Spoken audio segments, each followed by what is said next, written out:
Hi, everybody. I hope you have enjoyed our rainy day. Certainly this morning, everything came in right on track. It was starting to rain in Portland about 5 a.m., which is what the modeling was showing. We've had some breaks this afternoon that, quite frankly, I didn't expect. But as of the 4 o'clock hour, I'm Rod Hill coming to you from the Portland, Vancouver area. It's now 4:41. As of the 4 o'clock hour, we have picked up 4/10 of an inch of rain in Portland. So we're on track to get maybe a half of an inch of rain today. We've already picked up 3/4 of an inch of rain up along the North Oregon coast around Astoria. So that's on track for what the rain amounts were expected to be. And again, this is great news because we started today at roughly 24% of normal rainfall for the month of April. So we need to get that rain machine going and at least get closer to normal by the time May arrives next week. So again, it's 4:42 right now. You can see the solid rain up towards Seattle. It's definitely been more of an absolute drenching of a day up in Washington than here in Oregon. You see the breaks in Salem, Corvallis, and down to Eugene.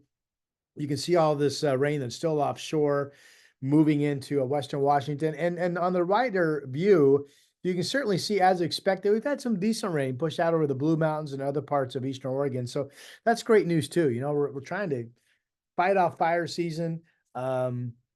We're trying to have a good end to our snowpack season, which wraps up usually April. Well, the snowpack season in terms of measurement for the calendar wraps up April 30th, May 1st. So that's next week. Let's see here what's going on. We have a front that's right along the coast. You can see it there on the surface map. You can see this trough. This is the upper level contours on the left side. See the trough right now that's moving in. This is going to help keep showers or rain at times going tonight into tomorrow. Pretty good lightning explosion, my goodness, over Arizona, even parts of Nevada, Utah, Wyoming, Idaho.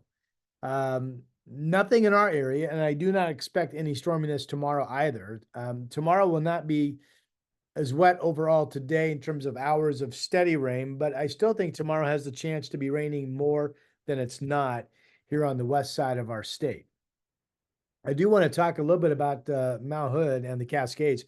You may have seen pop up on your phone or some of your other weather feeds a weather advisory for the Cascades. It started at noon today and goes through the day tomorrow. This is above pass level. The snow level on paper, you know, as forecasters, we're all trained to look at different indices. The snow level on paper today was about 5,000 feet. On paper tomorrow, the snow level 4,000 feet to 5,000 feet. But here's the deal. This time of the year, it's just not as cold as it typically would be with those snow level indices, meaning the snow level this time of the year for sticking snow is almost always higher than what, as a forecaster, you think it's going to be. So as a forecaster, Timberline had a really good chance to get some sticking snow today, but they're 33 degrees. They've been 33 all day. Nothing is sticking to the parking lot. You see melting snow at 5,000 feet at Ski Bowl off of Government Camp. The passes, which we expected just to be wet, are wet. 41 degrees, Highway 26, Government Camp. No issues over Santiam, Willamette. No issues over Cabbage Hill out in the Blues, where it's 46 degrees right now, and it's a good old-fashioned rainy day. So I wrote right here, mostly rain at Government Camp. In fact, I think I can refresh this. Yeah. Friday snow level between 4,500 and 5,500 feet. You will see some snow in the air, but it may not stick until you get up above 6,000 feet, which is basically what happened today. Now, elevations above 5,000 feet, maybe it's elevations above 6,000 feet.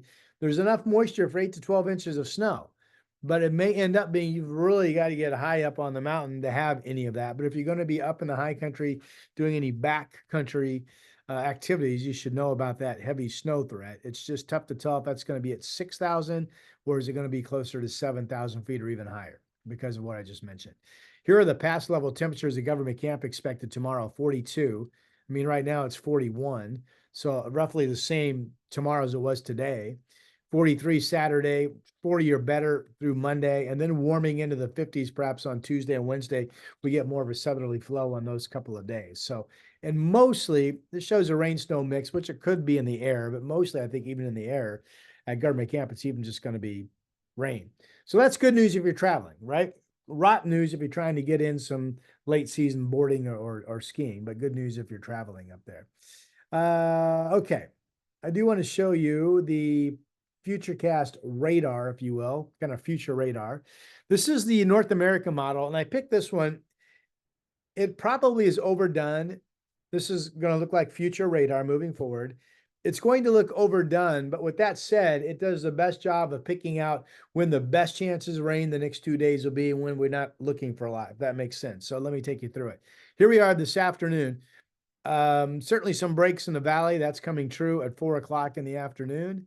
Let me just grab I'm just going to toggle it through here, step through it. Here's tomorrow morning. Tomorrow morning, there's other data that shows that we could actually have some steady rain in the morning. This shows it's kind of broken, and it shows that the only batch of steady rain tomorrow going into about the noon hour develops down along the central coast and then moves down into southern Oregon.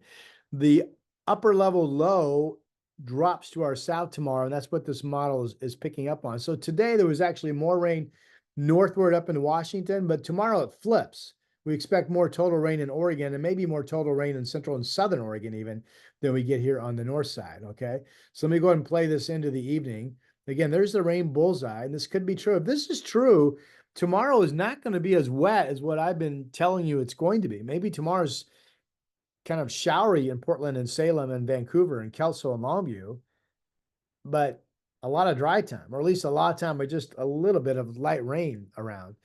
Let's go into Saturday. Now, most models like Saturday, at least to start the day, being fairly dry, and then they pick up moisture in the afternoon, which is what this does. There's another front that comes in late Saturday afternoon. So here's a solid band of rain offshore going into early afternoon. Here we are at, this is early afternoon, 1, 2 o'clock, rain picking up in the valley, and then that pushes through. This is 4 o'clock. I'm sorry, 5 o'clock in the afternoon, and now we're starting to dry out. So if this is true for your Saturday planning, let me back it up. We have a little bit of rain in the morning in the valley, but not much, but then it's raining most of the afternoon. And that could come true. Now, other models show that there's not much rain in the morning and the afternoon is fairly wet, but it's more broken showers and not steady precip like that just showed you. But again, for your planning, Saturday morning drier than Saturday afternoon. Let's go ahead and play it into Sunday. The majority of models now show, didn't see much, did you? Do not show much total rain on Sunday. So your Sunday plans all of a sudden, at least here in Oregon, are looking fairly dry. Now, this does show some decent shower activity up in Washington, and maybe this is not as far north as what this model shows. Maybe this is more down into Seattle and Olympia. So we'll have to keep an eye on that for Sunday.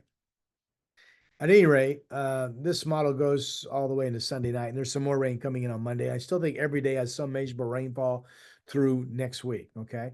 So again, what you got from that is most of the rain tomorrow is going to be central and southern Oregon. And then on Saturday, most of the rain is going to be in the afternoon and not the morning. And then Sunday's going to be fairly quiet. So we'll see if that comes true. This is the European model. This is the upper level flow pattern that I show you at 18,000 feet. Here's today's trough that drove today's rain. And then notice, I'm going to play this into Friday. Notice the dark colors. Remember, tomorrow the rain might end up, a lot of it being south of Salem. See how the low by 5 o'clock tomorrow afternoon, the darker colors is all the way down the center of it in Nevada and down to Arizona.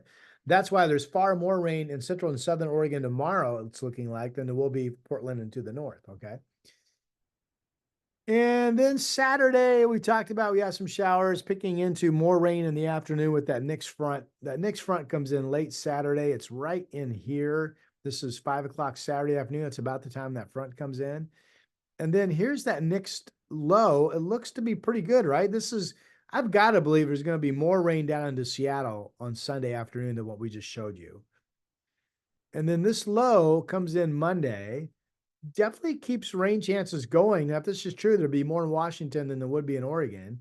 And then on the back side of it, we still have some showers on Tuesday. Now, watch this next system. This is Wednesday. There are still signs that this system, Wednesday afternoon, at the surface, picks up a south wind flow that could produce some scattered storms. I talked about that yesterday.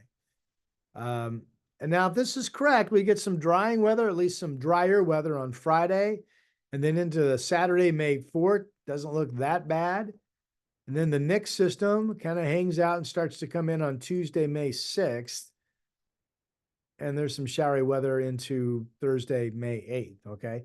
So overall, it still looks like we're going to have more days that are cool than not, and more days to see rain than not through about the first 10 days of May. So no change there. The outlooks from NWS and NOAA still show that. This is the outlook from May 1st to May 5th. It shows from California to Oregon and Washington below normal temperatures. Same thing, above normal rainfall. Let me just take this through May 3rd to May 9th. So this is the period I was talking about through May 10th. Again, below normal temps in our area, above normal rainfall. So those outlooks have not changed. And we'll keep an eye on all of that. These are the 4:30 temps, 55 in Portland, in Salem, 56 in Portland, 52 up in Seattle. Chance of showers around tomorrow. Again, tomorrow's the day that most of the rain, or the rain bullseye, is going to be central to southern Oregon. Saturday, rain picks up during the afternoon, Oregon and Washington. Better chance of rain up in Seattle on Sunday than Portland will have. But you can see the overall, the fairly cool weather pattern continues into Monday, and then it gets a little bit warmer, some temps in the 60-degree range on Tuesday. Bend, hello. They picked up some moisture over there today. I think they'll get, well, there's at least a shower chance tomorrow. Maybe it's not measurable, but certainly a lot of clouds expected, 56 degrees in Bend on Friday. Then the weekend right now is looking dry with those systems weakening, 58 Saturday, 60 on Sunday, and really pretty nice weather into the mid part of next week. So that's Central Oregon. You're in luck if you're going to be rolling over there for the weekend. Let's go. Let's check out Salem instead of Eugene today. Eugene's going to be similar, although Eugene on tomorrow, on Friday, could see more rain than Salem, remember? And then Saturday, just like Portland, rain picks up more so in the afternoon. And you've got temperatures in the 50s in the first part of next week, and the shower chances continuing next week. Okay, no differences there. The coast is going to continue to be cool. Just look at the temps. Low 50s through Monday for highs, maybe a little bit warmer starting Tuesday. And here is my updated forecast, courtesy of Hazeldale Tire Pros for the Rose City, up here in Clark County. Hazeldale Tire Pros for your tire needs. Really nice people. 58 degrees, rain likely tomorrow at times. And I'm probably going to reword that and say showers, because tomorrow all of a sudden is looking like there's a lot of dry time mixed in with a little bit of rain from time to time. Saturday, I'll reword that to go a chance of morning showers, likely afternoon showers. Sunday might only be a few showers around. That's the way it's looking as we just looked at the analysis together. And then we got the rain chances with a little bit warmer weather going into Tuesday, that thunderstorm chance on Wednesday, and showers on Thursday. So that is your outlook. Thanks for subscribing. Thanks for watching my YouTube channel. Some of you have been asking about my summer outlook. I'm about halfway done. I hope my goal is to have that the mid part of next week around May 1st to do a special segment just on what I'm looking at this summer. I don't want to say anything because I'm not finished looking at information yet, and I may find something that contradicts what I would say at this point. So there you go. All right, I'm meteorologist Rod Hill. I'll talk to you soon.